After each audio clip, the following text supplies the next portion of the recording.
Hi guys, assalamualaikum. Welcome back to my channel and welcome to my another video of unboxing. So as you can see in front of my eyes, so today I want to do unboxing of NCT merch. So sekarang ni ada pisau. Let's open up.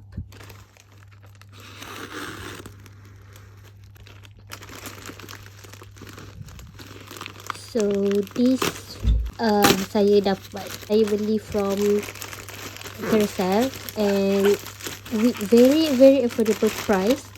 So this one saya dah lama gila nak beli, daripada 2000 berapa, 2019 ke berapa tah, merch ni kan. Tak pernah nak beli sebab benda ni mahal kalau beli baru. So this one I got from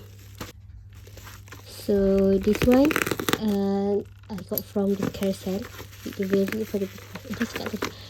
So merch ni is like the most random things, the most random merch SM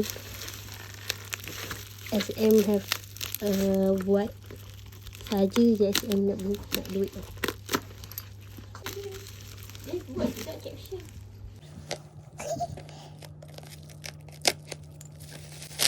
Let's open up first. So this is okay, we have a freebie here.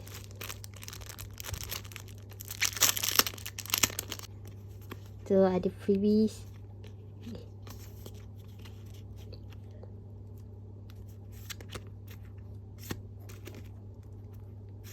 Ranjun Comel Mark Kasih taruh. Ni tiba sangat ni. Ni senghai. Ajai. Stickers.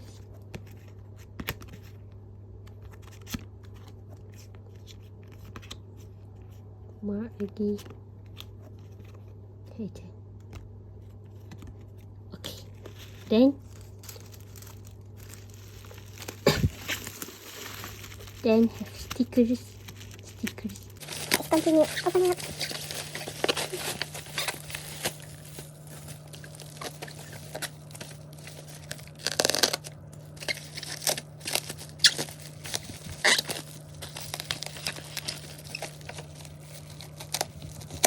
So saya accidentally found on the carousell with the very affordable price. Tapi ada satu je lah, dah tak ada lah. Bukan macam Shopee, dia tak ada stok. Bukan Shopee dia just tak ada stok. So this seller is ada dua, so dia nak jual satu. So tada! So this is the merch. This is like, yang ni dah lama punya, so kotak dia pun dah damage dah. Kotak dia pun dah damage dah. Ni kalau beli baru ni mahal tak, beli baru ataupun mula-mula dia keluar sangatlah mahal. Sekarang ni dah murah sikit. Dah tak ada dah pun merch ni, cumanya orang ni dia memang beli dua hari tu, so dia jual satu. Okay, kotak dia dah damage sikit tapi dalam dia still okay lah, tengok. This one I bought for 40 ringgit, 40 ringgit. Kecil je. So tada, this is the bus. Ada kotor sikit. This is the bus. Depan. Yang ni world tour.